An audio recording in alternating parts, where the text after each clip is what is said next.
اگر کوئی پہلے نماز نہ پڑھتا ہو اور ابھی نماز پڑھنا شروع کی ہو لیکن یہ معلوم نہیں کہ کتنی نمازیں قضا ہوئی ہیں، تو اب وہ اپنی نمازوں کی قضا کا حساب کیسے کرے اور کیسے نمازوں کی ادائیگی کرے؟ اگر یاد ہے کہ کب بالغ ہوا تھا اور یہ یاد نہیں کہ کب سے نمازیں چھوٹی ہیں، کتنی چھوٹی ہیں، کچھ پتہ نہیں، تو اب یہ کہ کب بالغ ہوا تھا تو یہ بھی شاید یاد نہیں ہوتا، یہ نہیں ہوتا، پتہ ہی نہیں ہوتا۔ تو اگر نہیں ہے یاد تو وہ لڑکا 12 سال سے لے کر 15 سال کے درمیان بالغ ہوتا ہے، آثار بلوغ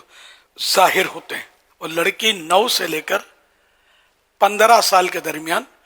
بالغہ ہوتی ہے۔ اب اگر اس کو یہی نہیں پتا کہ کب بالغہ ہوئی، کب اس کے آثار یا شرائط پائے گئے کہ یہ بالغہ ہو گئی، تو اب نماز کا حساب لگانا ہے تو پتہ ہی نہیں کب بالغ ہوئی، تو احتیاط یہ ہے کہ 12 سال سے لڑکا، 9 سال سے لڑکی، یہ حساب لگائے نمازوں کا۔ فرضوں اور وطر کی قضا کرنی ہے، فجر کی 2، ظہر، عصر و عشاء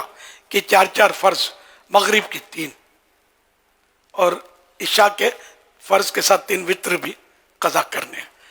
تو یوں یہ کل رکعتیں بنتی ہیں 20 ہے نا روز کی، تو یہ قضا کرنی ہے۔ اور اب اس وقت عمر کتنی یہ حساب لگا لیں، یا کب سے آپ نے شروع کی، اس سے پہلے جتنی بھی نمازیں بنتی ہیں یہ سب قضا، اور جتنی جلدی لوگ یہ سمجھتے ہیں کہ ہر نماز کے بعد ایک قضا کر لے، یہ نہیں ہے، بلکہ واجب ہے کہ جتنا جلدی ہو سب اپنا یہ بوجھ اتارے اپنے سر سے، قضا ادا کر دے، جلدی جلدی قضا کرے، بلا وجہ تاخیر بھی گناہ ہے۔ اس میں تھوڑی تھوڑی رعایت بھی ہے کہ جیسے رکوع سجود میں سبحان ربی الاعلیٰ، سبحان ربی العظیم وغیرہ، یہ 3 کے بدلے ایک بار بھی پڑھ سکتے ہیں۔ فرضوں کی تیسری، چوتھی، مغرب کی تیسری میں سبحان اللہ 3 بار سورہ فاتحہ کے بدلے یہ پڑھ لے، 3 بار سبحان اللہ، اور التحیاتوں کے بعد اللہم صلی علی محمد کہہ لے اور سلام پھیر لے۔ وطر میں تکبیر قنوت، تیسری رکعت میں تکبیر قنوت، جب سورہ فاتحہ اور سورت ملا کر تکبیر قنوت کہتے ہیں، اس کو تکبیر قنوت کہتے ہیں، تو واجب ہے۔ تو یہ اللہ اکبر کہہ کر اب دعائے قنوت جو ہے اس کی جگہ یہ پڑھ لے اللہم اغفر لی، یا 3 بار یہ کہہ لے اللہم اغفر لی،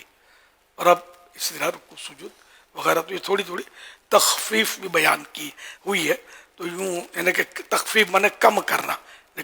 کہ یہ تھوڑا جلدی جلدی آدمی پڑھ سکے، لیکن اس کا جلدی کسی کو بولے جلدی پڑھو تو وہ 2 سجدوں کے درمیان برابر بیٹھے گا نہیں، جلدی پڑھنی ہے، یہ تو واجب ہے بیٹھنا،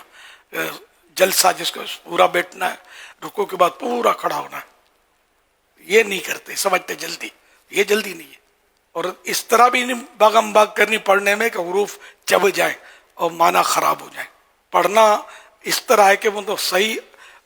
حروف ادا ہوں اپنے مخرج سے۔